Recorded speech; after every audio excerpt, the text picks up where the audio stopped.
Ya, selamat pagi Bapak Ibu sekalian. Selamat bergabung di Esri Indonesia Webinar, seri bulan Juni tahun 2025. Perkenalkan, saya Birgita dari tim Solutions Esri Indonesia yang pada hari ini akan memandu webinar kita.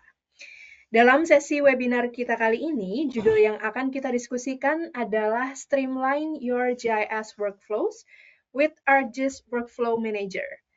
Pembahasan kita kali ini tentunya menarik sebab kita akan bersama-sama memahami lebih dalam tentang peningkatan efisiensi manajemen proses dan alur kerja dengan memanfaatkan teknologi dari ArcGIS yaitu Workflow Manager. Ya, karena sesi webinar ini mengangkat pembahasan yang menarik, tentunya saya tidak sendirian dan telah hadir bersama kita di webinar kali ini, Mas Muhammad Asmi. Selamat pagi, Mas Asmi. Pagi. Ya, Mas Muhammad Asmi ini adalah salah satu solution engineer dari sektor national government dengan pengalamannya yang hampir 1 dekade di bidang SIG. Mas Asmi telah banyak memanfaatkan aplikasi inovatif untuk memberikan insights yang dapat ditindaklanjuti dan mempercepat proses pengambilan keputusan. Berfokus pada pengembangan solusi untuk sektor pemerintah nasional dan keamanan publik, Mas Asmi juga telah memanfaatkan teknologi di bidang real-time, big data, dan juga kemampuan analitik grafik. Selama pandemi, Mas Asmi juga telah berpartisipasi aktif dalam pengembangan Indonesia Flight Intelligence Information System, di mana itu adalah sebuah platform pemetaan yang canggih yang menganalisis dan memproses jutaan titik data penerbangan untuk memberikan wawasan yang dapat ditindaklanjuti yang membantu meningkatkan pengambilan keputusan penerbangan dan efisiensi terkait dengan pembatasan perjalanan. Sebelum bergabung dengan Esri Indonesia, Mas Asmi juga telah mendedikasikan keahliannya untuk melindungi satwa komodo di Komodo Survival Program, di mana ia memanfaatkan pengetahuannya tentang fotogrametri dan juga penginderaan jarak jauh untuk memantau populasi komodo. Beliau meraih gelar Sarjana Teknik Kehutanan dari Institut Teknologi Bandung. Jadi Bapak Ibu, tanpa menunggu waktu lagi, saya persilahkan kepada Mas Asmi untuk memaparkan materi diskusi kita pada hari ini. Silakan Mas Asmi. Selamat pagi Bapak Ibu sekalian. Selamat datang di webinar kita hari ini. Semoga dimanapun Bapak dan Ibu berada dalam kesehatan dan dalam sejahtera yang sehat selalu.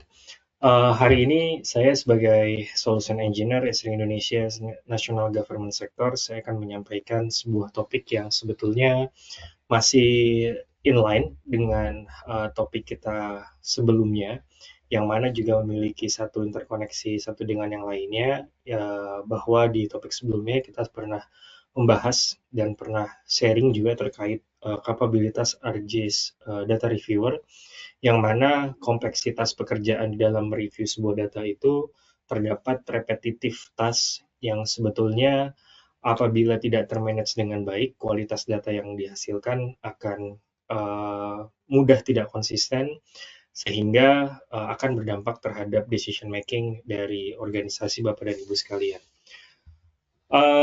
Untuk lebih lanjut, saya akan menyampaikan beberapa agenda. Yang pertama, saya akan memberikan overview sedikit apa itu Workflow Manager, dan kemudian saya akan membawakan beberapa use case untuk memberikan gambaran yang real bagaimana implementasi ArcGIS Workflow Manager di dalam organisasi Bapak dan Ibu sekalian, sehingga geospasial saat ini sudah bukan lagi hanya sekedar koordinat, tapi juga manajemen pekerjaan yang kompleks di level organisasi dengan jumlah yang banyak.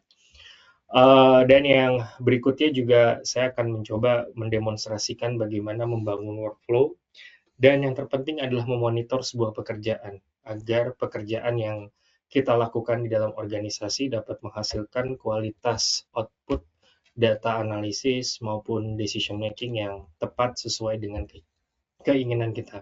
Dan yang terakhir adalah terkait bagaimana roadmap di dalam produk ini akan berkembang, sehingga kita akan mengetahui apa saja rencana di pengembangan produk ArcGIS Workflow Manager ini. Saya akan memulai dengan ArcGIS Workflow Manager adalah sederhananya scalable system yang mana Bapak Ibu bisa akses ArcGIS Workflow Manager ini di environment system enterprise maupun ArcGIS Online yang memiliki kapabilitas utama dalam mengautomasi dan mensimplifikasi alur kerja yang sifatnya memiliki beberapa langkah atau step sehingga Bapak dan Ibu sekalian bisa mendesain alur kerja di awal, kemudian mengautomasi dan membuat setiap staf di bawah di dalam tim Bapak dan Ibu dapat menggunakan workflow pekerjaan yang konsisten. Kurang lebih itu adalah idea utama bagaimana ArcGIS Workflow Manager ini berperan di dalam organisasi Bapak dan Ibu. Mungkin kalau saya analogikan sederhananya, ArcGIS Workflow Manager ini seperti orkestra di dalam musik gitu ya, bahwa ada seorang pemimpin yang akan mengatur tinggi rendahnya nada, dimainkannya alat musik dan segala macam. Itu adalah analogi sederhananya bagaimana ArcGIS Workflow Manager berperan dalam mengorkestrakan bagaimana alur kerja di dalam organisasi Bapak dan Ibu sekalian. Sehingga setiap pekerjaan atau kalau kita bayangnya ada orkestra musik, musik yang dihasilkan dapat berkualitas dengan baik dan enak didengar. Gitu. Berikutnya adalah saya akan coba melihat bagaimana ArcGIS Workflow Manager ini begitu kritikal ketika pekerjaan itu melibatkan banyak orang di dalam sebuah organisasi. Yang pertama, kita ketahui bahwa pekerjaan yang sifatnya repetitif itu sangat melelahkan dan terkadang kesulitan utama dalam pekerjaan yang sifatnya repetitif adalah jika terdapat kebutuhan untuk meng-scale up, untuk memperluas alur kerja, menambahkan alur kerja, bagaimana kita dapat memastikan bahwa setiap alur kerja yang kita update itu juga secara otomasi dapat diberikan bukan hanya ke satu orang saja, tapi juga ke seluruh anggota di dalam organisasi Bapak dan Ibu sekalian. Scalability menjadi salah satu faktor penting begitu sulitnya ketika sebuah alur kerja yang kompleks ingin kita tambahkan dan kita tidak memiliki standar bagaimana cara menambahkannya sehingga orang dapat mendapatkan update-nya secara otomatis. Berikutnya, ambigu requirements. Ini adalah menjadi salah satu challenge juga ketika pekerjaan itu memiliki langkah-langkah yang terdiri dari 1, 2, 3, dan seterusnya.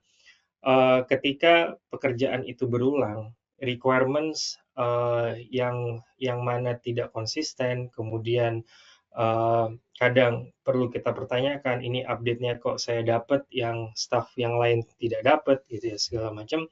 Itu juga salah satu ambigu requirement yang muncul ketika pekerjaan yang berulang ini tidak di-maintain dengan baik. Gitu. Nah, berikutnya adalah terkait inconsistent deliverable. Seperti yang tadi saya sebutkan bahwa ketika sebuah pekerjaan yang memiliki langkah kerja beberapa langkah, gitu ya, apabila tidak di-manage dengan baik, seringkali output-nya berbeda. Ini tentunya dapat menambah pekerjaan baru, yaitu Bapak dan Ibu harus mengulang lagi dari awal atau harus mencari siapa yang salah, kemudian harus merubahnya lagi dari beberapa part tertentu, dan tentunya hasil pekerjaan menjadi delay dan output yang diharapkan tidak sesuai dengan waktu yang kita sudah set, dan juga bahkan kualitas hasilnya juga tidak sesuai keinginan. Gitu. Dan duplicate effort ya tadi juga, dan yang terpenting adalah auditability. Dalam organisasi yang melibatkan beberapa banyak staff, beberapa banyak stakeholder yang di dalamnya, auditability ini adalah part di mana kadang kita perlu melakukan evaluasi. Evaluasi salah satunya adalah terkait performance. Apakah setiap staff yang bekerja dengan kita sudah melakukan pekerjaannya dengan optimal? Jika memang ada beberapa staff yang tidak melakukan pekerjaan secara optimal, apa masalahnya? Dan di mana bottleneck-nya? Itu adalah auditability yang mana rasanya diperlukan ketika sebuah organisasi melibatkan banyak orang dan juga melibatkan banyak langkah pekerjaan.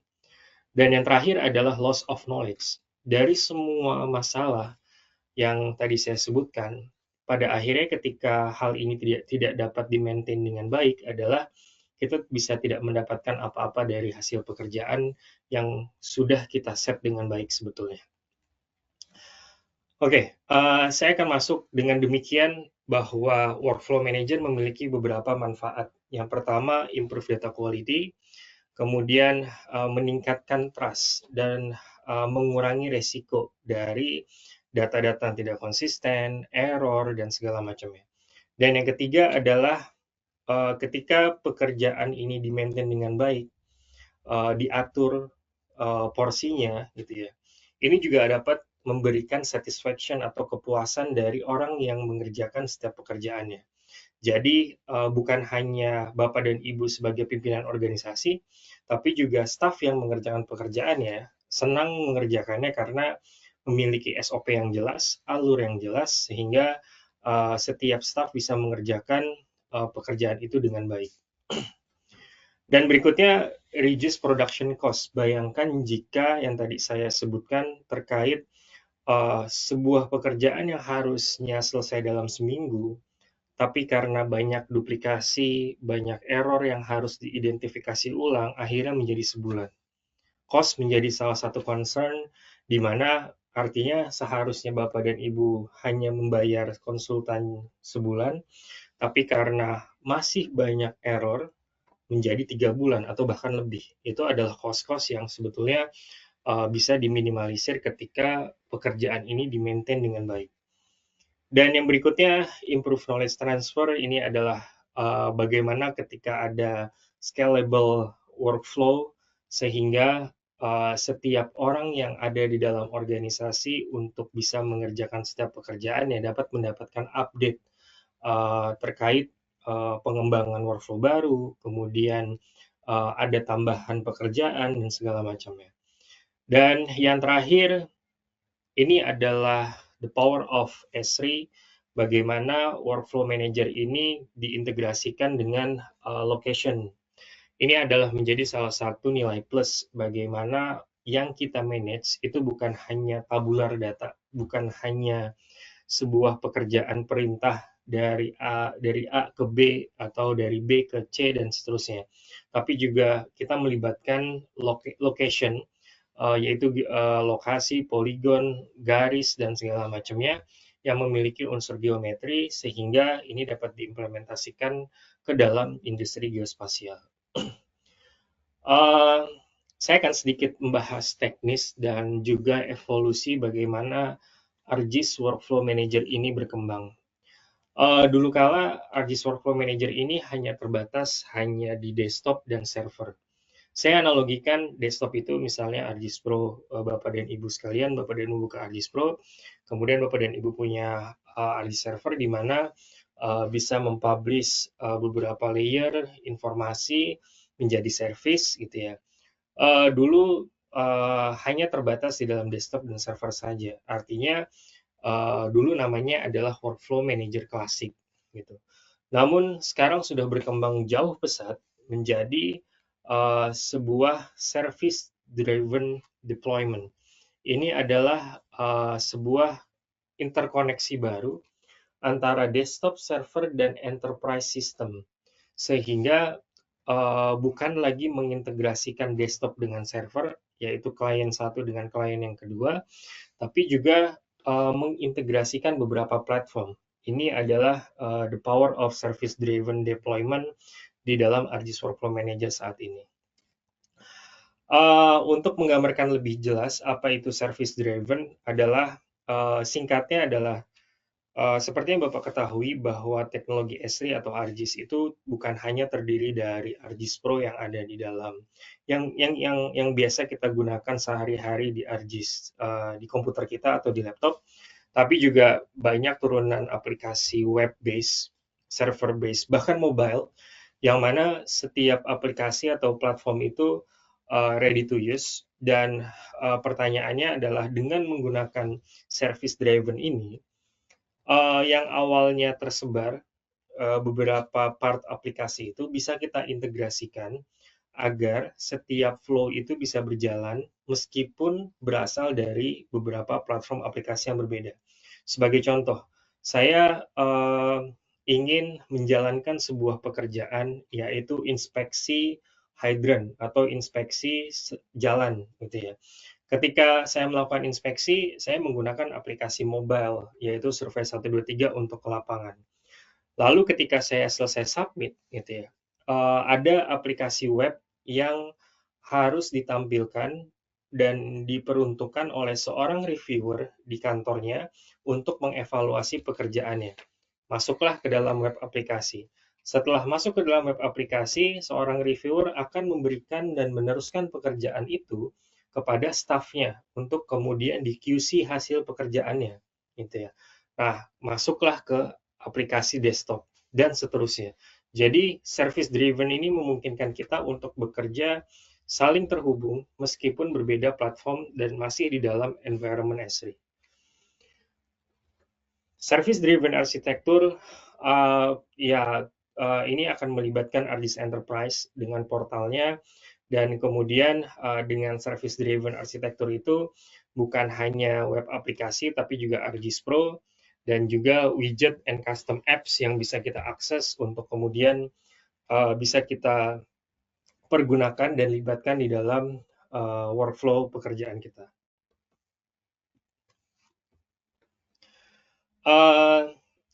Apa manfaatnya ketika bekerja dengan service driven? Yang pertama adalah performance. Ini menjadi highlight penting di dalam service driven karena dengan interkoneksi yang mudah, performance dari setiap pekerjaan itu dapat dibagi-bagi ke beberapa platform. Yang kedua, easy to use, karena setiap platform yang digunakan dan kita libatkan sudah memiliki interoperable yang lebih mudah, sehingga kita bisa koneksikan antara satu platform dengan yang lainnya. Resilient and easily deployable ini adalah terkait bagaimana menginterkoneksikan antara satu aplikasi dengan yang lainnya. Platform integration dan new capabilities juga lebih mudah ketika ada update version dan segala macamnya. Ini adalah salah satu benefit dari service driven. Oke, saya coba masuk ke use case, memberikan gambaran bagaimana submission and approval itu bisa berlangsung. Yang pertama adalah bayangkan ini skenarionya adalah ada sebuah organisasi atau personal gitu ya, ingin mengajukan izin lingkungan untuk membangun sebuah bangunan katakan. Dan izin lingkungan itu dilakukan sebagai ownership-nya adalah local government yang akan mereview, gitu ya. Jadi prosesnya ada organisasi eksternal mensubmit sebuah izin lingkungan bangunan, kemudian akan direview oleh local government, katakan Pemda gitu misalnya. Kemudian turun apabila review itu diterima, maka akan masuk komplit, kemudian akan diterbitkan izinnya. Nah, proses mereview dan segala macamnya itu adalah proses repeatable task gitu ya. Akan banyak administrasi di dalamnya, akan banyak persyaratan dan segala macamnya. Lalu bagaimana jika submission-nya tidak diterima? Seorang reviewer tentu harus memberikan respon, yaitu local government-nya harus memberikan respon. Entah mengembalikan izinnya yang artinya memberikan notice kepada submission-nya bahwa izin tidak diberikan karena A, B, C, D, E, F, G, alasannya apa, dan segala macamnya. Sehingga submission bisa tahu dan bisa memperbaiki apa hal yang harus diperbaiki agar submission-nya bisa diterima. Submission itu tentunya memiliki lokasi misalnya. Yang berwarna merah ini adalah eksternal organisasi yang sedang mengajukan izin lingkungan.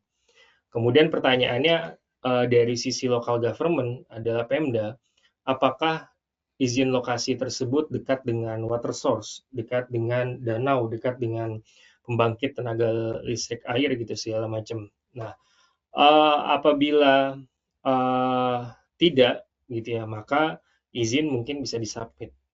Tapi jika dekat dengan water source, maka harus mengisi additional form, yang mana form izin itu akan bisa diajukan kepada reviewer, yaitu local government. Kemudian setelah dia mengisi form, gitu ya, seorang organisasi local government, salah satu orang di dalam local government yaitu Pemda atau segala macam, dapat melihat di mana lokasinya secara poligon ataupun titik ataupun garis di dalam web aplikasi ArcGIS Workflow Manager ini. Nah, dari sini local government akan menentukan apakah ini harus disubmit atau tidak, gitu. Nah, berikutnya adalah saya akan coba menjelaskan bagaimana use case demonstration yang aktual untuk proses development dan workflow ini. Proses development ini terbilang cukup mudah karena sudah memiliki beberapa ready-to-use aplikasi ataupun tools, dan ini adalah salah satu contoh interface user interface dan user experience dari kita membangun ArcGIS Workflow Manager ataupun workflow yang akan kita bangun dalam setiap pekerjaannya. Di awal kita akan melakukan desain workflow-nya. Sebagai contoh di sini saya ingin mendesain sebuah workflow terkait inspection, field inspection. Jadi yang pertama adalah di sebelah kiri itu ada step library, itu adalah sifatnya ready to use yang dapat kita drag and drop untuk membuat flowchart sederhananya. Dan saya akan berikan penamaan dari setiap langkah yang akan saya desain sebagai flowchart-nya. Dari mulai fill out inspection, kemudian setelah itu ada define location, kemudian juga yang ketiga adalah misalnya review inspection-nya, inspection form gitu. Kemudian setelah review, katakan misalnya ada add supporting document, karena setiap setelah direview harus mengupload beberapa supporting dokumen untuk kemudian sebagai justifikasi bahwa inspection itu diterima atau tidak. Lalu yang terakhir adalah bagaimana jika skenario-nya request statusnya di approve gitu ya, diterima. Lalu approve melalui email ataupun statusnya misalnya rejection email, melalui email, sehingga submission-nya bisa tahu bahwa status pekerjaannya ataupun status aplikasinya diterima atau tidak melalui email. Nah, dari sini kita akan mengintegrasikan dengan beberapa platform. Yang pertama, saya mengintegrasikan fill out inspection form ini harus diisi dengan ArcGIS Survey 123 form. Kita akan daftarkan item ID dari si form aplikasi Survey 123 yang sudah kita buat. Kemudian misalnya lagi di review inspection, kita juga mau masukkan dia informasinya harus menggunakan form Survey 123 lagi. Kita masukkan lagi item ID-nya. Kemudian di sini kita bisa setting apabila beberapa form survei itu hanya dilihat saja, artinya dia tidak kita perkenankan untuk mengedit gitu ya dalam perspektif reviewer gitu ya. Jadi reviewer akan menerima bentukan form, tapi reviewer juga tidak bisa mengedit dan dia hanya bisa memberikan status approve atau tidak gitu ya. Maka kita bisa setting dia sebagai view saja tadi. Kemudian define location, kita bisa setting ada geometry type sebelah kanan, yaitu ada polygon, polyline, ataupun point untuk lokasi yang akan kita set up gitu ya di dalam workflow ini.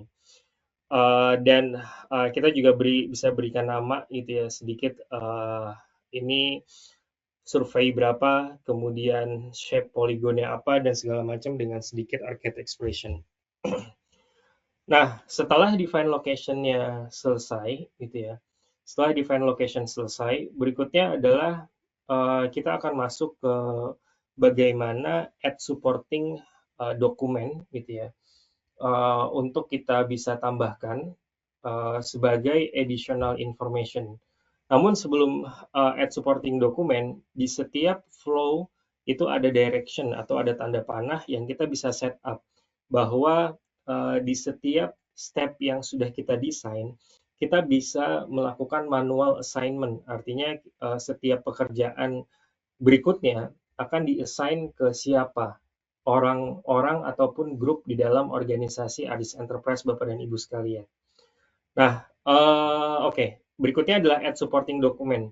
Di sini Bapak dan Ibu bisa melihat di sebelah kanan, kita punya beberapa capability di mana add supporting document itu tidak terbatas hanya PDF, tapi juga bisa JPEG, bisa juga URL, dan segala macamnya, sehingga memberikan fleksibilitas yang cukup leluasa jenis dokumen apa yang Bapak dan Ibu ingin sertakan di dalam workflow pekerjaannya. Setelah itu, kita akan masuk ke request status. Nah, request status ini salah satu item yang penting, yaitu kita akan mengautomasi proses approve dan rejected dari pekerjaannya. Jadi, ini akan kita buat ada button commenting, jadi kita bisa kirim teks gitu ya, kenapa ini rejected dan kenapa ini approve nantinya. Dan jika dia approve, maka 1 return value-nya, jika rejected, dia maka 0 gitu ya. Nah, proses approval maupun rejection yang kita inginkan adalah dengan mengirimkan email kepada submission yang awal mendaftarkan atau mengajukan aplikasi form di fill out inspection form. Nah, dari situ kita akan membuat setup bahwa email ini akan dikirim ke job creator, yaitu orang yang fill out inspection form tadi. Dengan subjek, misalnya kalau rejection berarti request rejected. Kalau dia approval berarti requestnya approve. Dan kita bisa tambahkan comments di situ. Misalnya, ya sama juga dengan approval email, jadi kita pilihnya job creator. Kemudian job creator ini artinya orang yang fill out inspection form-nya. Kemudian subjeknya adalah request approve, dan di body emailnya adalah kita akan buat template gitu ya, yaitu your request has been approved. Nah, dari sini kita sudah setup bahwa trigger dari request approval atau request status ini akan didesain dengan menggunakan, dikirim dengan menggunakan email, sehingga orang dapat alertnya apakah approve ataupun reject itu akan melalui email. Setelah semua sudah selesai, maka kita activate si workflow inspection ini. Dan create job template, yes, kita akan pilih yes. Ada beberapa pengaturan tambahan di sini yang sifatnya opsional sebetulnya. Sebagai contoh di extended properties, kita mau masukkan from, kan tadi kita menggunakan Surface 123 sebagai platform integration yang kita libatkan, kita harus mendaftarkan dia di sini, from item ID-nya, reference name-nya, kemudian setelah itu automation action juga kita bisa set up. Automation assignment-nya adalah send email notification, type-nya assign job, dan template-nya adalah job di assign gitu ya. Kemudian kita save. Nah, sesaat pekerjaan itu selesai, pengaturan dan konfigurasi adalah dari sisi reviewer, yaitu local government tadi case-nya adalah dia akan melihat tampilan workflow manager akan seperti ini. Nah, ketika ada sebuah job yang masuk gitu ya, katakan di sini ada sebuah submission bernama RT gitu ya, RT 2 car nuts gitu ya. Nah, dia sudah mensubmit sebuah permit gitu ya untuk inspection, dan kita bisa melihat di sini misalnya inspector name-nya, kemudian catch basin ID-nya, dan segala macam, lokasinya di mana dan segala macam, dan itu kita proceed katakan. Nah, setelah kita proceed, berikutnya adalah di sebelah kanan diagramnya akan berjalan lagi. Berikutnya adalah kita mengharuskan dia untuk mengupload dokumen. Nah, misalnya ini pindah lagi ke perspektifnya si submission. Oke, dia akan mengupload dokumen. kemudian di-proceed lagi. Nah, dokumen itu bisa juga dari perspektif si reviewer, apabila jika terdapat sesuatu yang harus dilengkapkan oleh submission terkait informasi. Nah, misalnya di sini request-nya kita coba rejected ya. Jadi misalnya saya type misalnya information missing, please refer to the document. Jadi saya atau attach dokumen. Jadi saya meminta submission itu harus dicek berdasarkan dokumen yang saya upload. Nah, ketika saya kirim gitu ya, sesaat saya kirim, secara otomasi di belakangnya rejection email itu berlangsung tanpa trigger saya. Jadi ketika saya pilih rejected tadi, submissionnya akan yang mensubmit awal tadi akan menerima email, kurang lebih emailnya akan seperti ini. Sebentar. Nah, kurang lebih akan seperti ini tampilannya. Jadi sebentar sedikit loading. Oke. Nah, tampilannya adalah request has been rejected. Jadi akan ada informasi bahwa information missing, please refer to the attached document, sehingga dia bisa perbaiki apa saja informasi yang missing yang diharapkan oleh si reviewer untuk bisa dievaluasi. Nah, itu adalah salah satu use case bagaimana membangunnya dan bagaimana mengeksekutnya. Dan ada beberapa use case yang lain, sebagai contoh skenario-nya adalah sebuah pekerjaan lapangan di mana misalnya dia harus mensubmit new installation fire hydrant gitu ya. Kemudian job creation itu tertrigger ketika ada orang yang membuat lokasi titik baru instalasi. Setelah lokasi baru instalasi itu harus melalui approval, apakah ini approve atau tidak gitu ya. Atau mungkin ada Bapak dan Ibu di sini yang dari telco organization gitu ya. Misalnya pemasangan WiFi, katakan ketika ada surveyor di lapangan mensurvei, kemudian dia harus menitikan lokasi di lokasi tertentu dan harus melakukan approval dan segala macamnya, bisa melalui ARIS Workflow Manager ini dan tertrigger bahwa ada sebuah titik baru gitu ya. Apakah ini akan di-approve dari areanya dan segala macamnya. Nah, berikutnya adalah terkait bagaimana si workflow ini kita monitor. Nah, ini juga bagian yang sangat penting ketika workflow manager digunakan. Yang sebetulnya menjadi kritikal itu adalah bagaimana kita bisa memantau setiap pekerjaannya. ARGIS Workflow Manager dibekalkan dengan dashboard sederhana seperti ini, yang mana kita bisa melihat statusnya di situ, ada job type, ada job status, dan ada job priority-nya. Sehingga kita bisa melihat pekerjaan-pekerjaan mana yang sesuai dengan deadline, yang juga pekerjaan-pekerjaan mana yang berdasarkan statusnya kita mau munculkan gitu ya, dan mana prioritas-prioritas pekerjaan yang sedang dikerjakan dan itu urgent harus diselesaikan. Oke, berikutnya saya akan masuk ke features and roadmap. Jadi ini lebih ke teknologi development ARGIS Workflow Manager di belakangnya. Jadi ini adalah beberapa key features yang ada di dalam ARGIS Workflow Manager dan cukup kaya sebetulnya, bukan hanya location tapi geospatial data integration, secara security, control access, kemudian work assignment, notification lewat email tadi sudah kita tampilkan. Kemudian descriptive information, kemudian track work progress, dokumen integration, sampai ke customisasi menggunakan geoprocessing tools ataupun Python integration. Secara products, ARGIS Workflow Manager ini sedang masa pengembangan terus. Ini adalah update improvement gitu ya, di dalam jangka waktu yang dekat. Mungkin akan ada send web request melalui step yang tertrigger dengan sebuah sistem. Kemudian di midterm-nya adalah misalnya ada webhook integration, highlight-nya, dan ada workflow manager di ARGIS Online. Jadi Bapak dan Ibu yang punya ARGIS Online di dalam organisasinya, sebetulnya sudah bisa menggunakan ini di ARGIS Online Bapak dan Ibu untuk mengaksesnya di ARGIS Workflow Manager. Dan di long term-nya kita bisa lihat ada beberapa kapabilitas yang juga akan dikembangkan.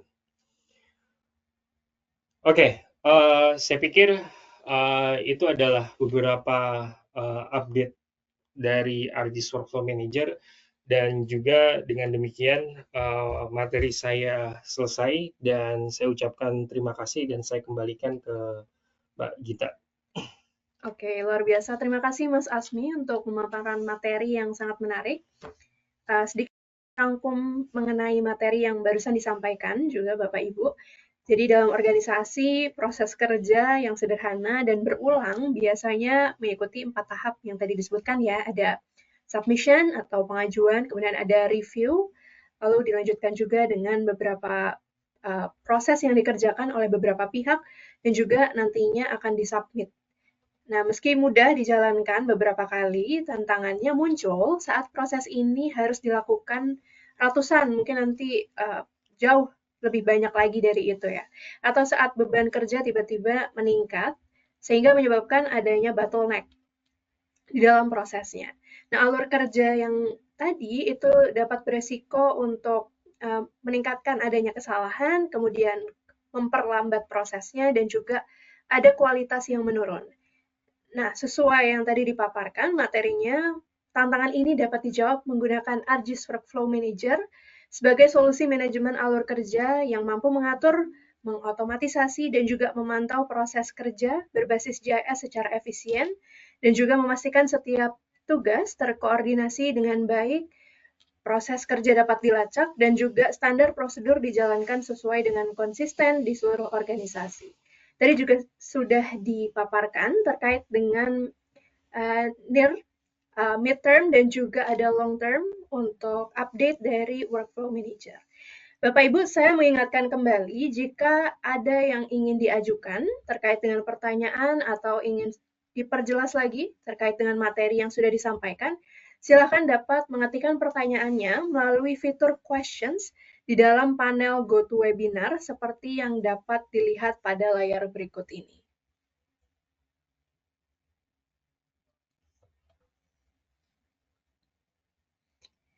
Oke. Ya, sudah ada pertanyaannya.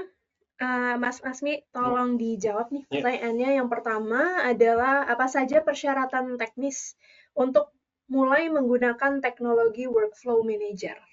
Oke, secara teknis penggunaan ArcGIS Workflow Manager ini, kalau secara teknis knowledge-nya tentunya tidak begitu berat gitu, karena semua yang didesain ArcGIS Workflow Manager ini sifatnya drag and drop dan ready to use tools, ready to use application juga. Namun secara teknikal, secara software, ArcGIS Workflow Manager ini karena juga sifatnya adalah organization management platform, tentunya akses ArcGIS Workflow Manager ini dapat dilakukan di dua environment. Yang pertama adalah environment ArcGIS Online, jika Bapak dan Ibu punya ArcGIS Online, dan yang kedua adalah ArcGIS Enterprise. Itu juga yang kedua technical requirements ya yang dibutuhkan untuk mengakses ArcGIS Workflow Manager ini. Mungkin begitu, Mbak. Oke, berarti kuncinya adalah di enterprise ataupun di AGOL milik komunitas masing-masing ya, Mas Asmi? Oke, semoga dapat menjawab pertanyaan Bapak Ibu ya tadi. Kemudian ada pertanyaan selanjutnya, Mas Asmi, ini juga cukup menarik gitu ya. Mungkin untuk teman-teman yang baru mau coba, kira-kira langkah selanjutnya apa yang perlu dilakukan kalau kita misalnya tertarik nih untuk cobain Workflow Manager? Apakah tersedia ya Mas untuk versi trial atau demonya gitu, supaya kita bisa explore terlebih dahulu? Oke, untuk versi trialnya di Esri sudah menyediakan 21 hari trial, dan itu sifatnya juga bisa dinamakan ArcGIS Online yang diberikan. Bapak dan Ibu bisa mulai dari sana, karena di ArcGIS Online Trial itu juga sudah ada kapabilitas ArcGIS Workflow Manager. Namun highlight-nya adalah karena ArcGIS Pro Trial 21 hari itu hanya untuk personal, artinya Bapak dan Ibu tidak bisa menambahkan username lain di dalam ArcGIS Online-nya, sehingga fungsi manajemen ataupun fungsi melibatkan beberapa orang sekaligus di dalam ArcGIS Online Trial itu tidak dapat dirasakan dan juga tidak dapat diimplementasikan secara real begitu ya. Jadi jika Bapak dan Ibu ingin mencoba dengan ArcGIS Pro Trial 21 hari itu ya, Bapak dan Ibu sudah bisa mencoba sebatas bagaimana membuat desain workflow-nya, bagaimana mengeksekutnya, bagaimana melihat memonitornya, namun itu juga dilakukan secara hanya individual Bapak dan Ibu sekalian, hanya untuk satu orang. Jadi misalnya yang mendesain Bapak dan Ibu juga, yang mengeksekut Bapak dan Ibu juga, yang memantau progresnya juga, sampai yang mengakses melalui mobile-nya juga itu username yang sama gitu ya. Namun secara fungsional sudah bisa diakses di ArcGIS Pro Trial-nya juga. Oke, jadi bagi Bapak Ibu yang mungkin tertarik untuk mencoba Workflow Manager ini bisa mencoba untuk apply trial ArcGIS Pro begitu ya Mas Asmi ya? Ya. Oke, Bapak Ibu, sayang sekali karena keterbatasan waktu, pertanyaan tersebut adalah pertanyaan terakhir yang dapat kami jawab pada sesi webinar kali ini.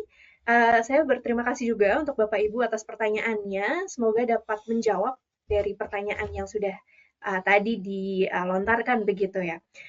Sekiranya nanti ada pertanyaan yang belum bisa terjawab pada sesi webinar kali ini, atau nantinya perlu mengkonfirmasi atau memperjelas lagi mengenai materi yang sudah disampaikan, Bapak Ibu bisa langsung menghubungi Mas Asmi melalui email yang tertampil dalam slide berikut ini, atau Bapak Ibu juga silahkan mengisi form dari QR Code yang ada di halaman ini, agar nanti kami dapat menindaklanjuti setelah webinar ini selesai. Ya, Bapak Ibu kami informasikan, pada bulan Juli mendatang, seri webinar Esri Indonesia akan hadir kembali. Jadi, silakan Bapak Ibu bisa berlangganan newsletter dari kami atau memantau informasi terbaru dari akun sosial media Esri Indonesia. Atau Bapak Ibu silahkan langsung scan QR Code di halaman ini untuk dapat informasi webinar terbaru serta mengakses rekaman webinar sebelumnya. Dan melalui webinar kita kali ini, yang telah selesai dan juga sudah berada di ujung rangkaian, saya mengucapkan sekali lagi terima kasih kepada Bapak Ibu yang telah berkenan hadir dan juga mengikuti rangkaian materi dalam webinar ini. Juga terima kasih untuk Mas Asmi yang sudah memaparkan materi yang sangat luar biasa pada siang hari ini.